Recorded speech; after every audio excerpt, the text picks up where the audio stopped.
Good morning, students. Welcome to Good Samaritan School Isapur online classes. This is your science class, and today we are going to study living organisms and excretion. So, let's begin. All living things take food. So, we have already seen some characteristics of living organisms. The first one that we saw was, do all living things need food? So we have already seen that yes, all living things need food. So all living things take food. Not all the food that is eaten is really used.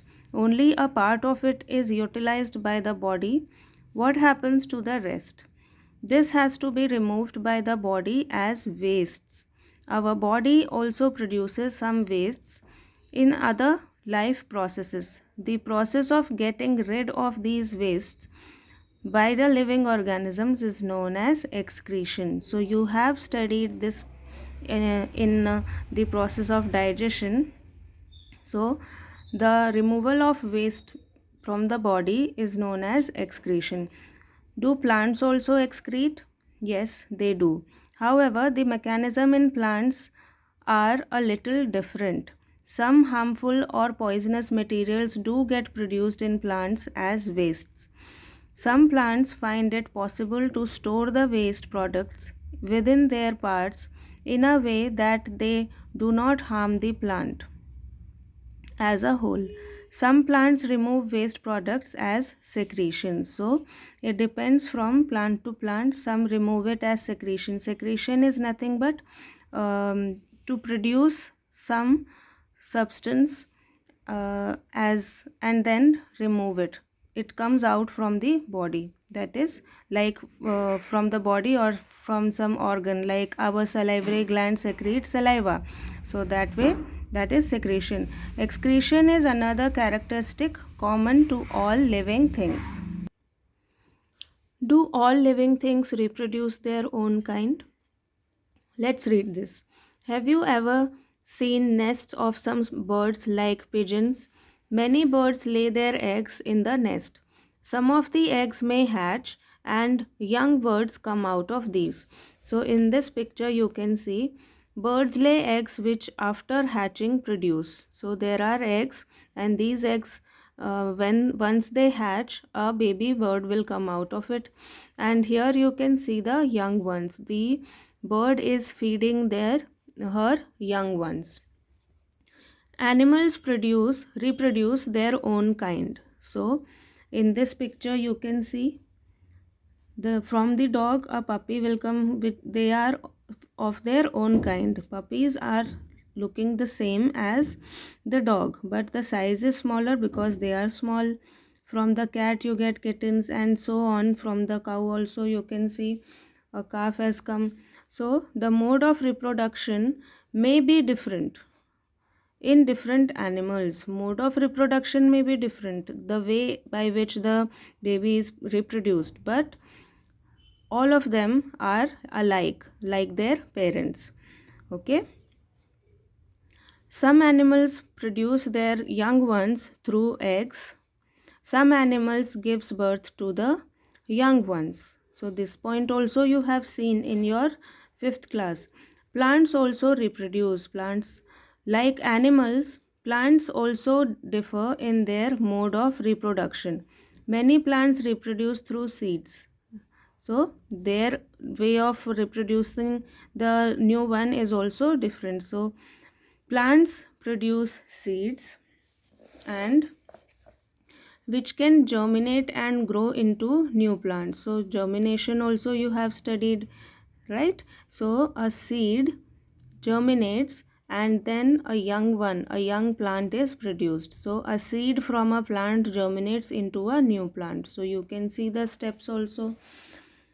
Next is, some plants also reproduce through other parts than seeds. For example, a part of a potato with a bud grows into a new plant. So you must have observed at your home, on potato you can see some small green color structures. Those are called as the bud, and that has the potential to grow into a potato plant. So if you put that potato into the soil, you will see that from that bud a new plant has been reproduced, and you can see so many new potatoes are obtained from here. Plants also reproduce through cuttings. Would you like to grow a plant in this way yourself? So you must have observed, for example, a rose plant. If you take a cutting from the rose plant and you plant it somewhere in the soil, then it will again grow. So that is another way of reproduction in plants. Let's see activity 5. Take a cutting from a rose or a mehndi plant, find it in the soil, fix it in the soil and water it regularly. What do you observe after a few days? So again you have to take a cutting from a rose plant or a mehndi plant and fix it in the soil. After a few days we can see it may not be easy to grow plants from cuttings. Do not be disappointed if your cutting does not grow. Talk to a gardener if possible on the care to be given to the cuttings to make them grow into plants. So it is not that easy to grow a plant from the cutting, but if you know the right way to care about it, then it will grow. So for this you can speak to a gardener. Living things produce more of their own kind through reproduction. It takes place in many different ways for different organisms. So now let's see the next one. Do all living things move? In chapter 8 we discussed the various ways in which animals move. They move from one place to another and also show other body movements. What about plants? Do they also move? Plants are generally anchored in soil, so they do not move from one place to another. So plants are usually anchored, means they are fixated on the soil.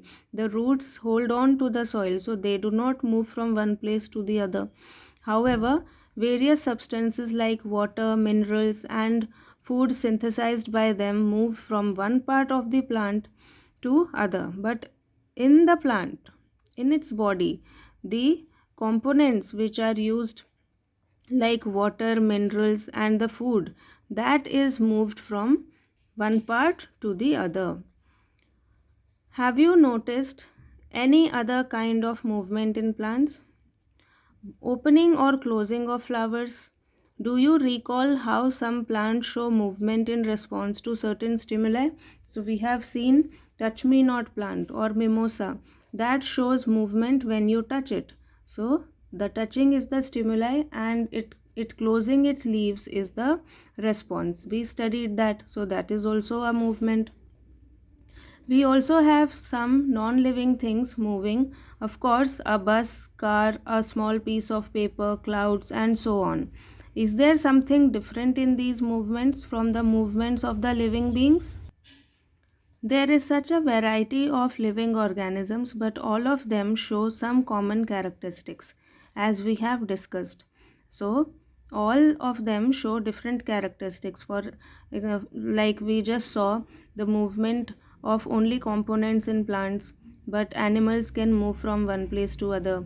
On the other hand, these things like piece of paper, clouds, bus, car, they cannot move on their own. Some living thing has to move them. For any person or for clouds, they just move along the current of the wind.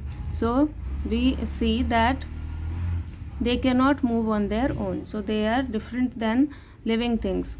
Yet another common characteristic is that living things die.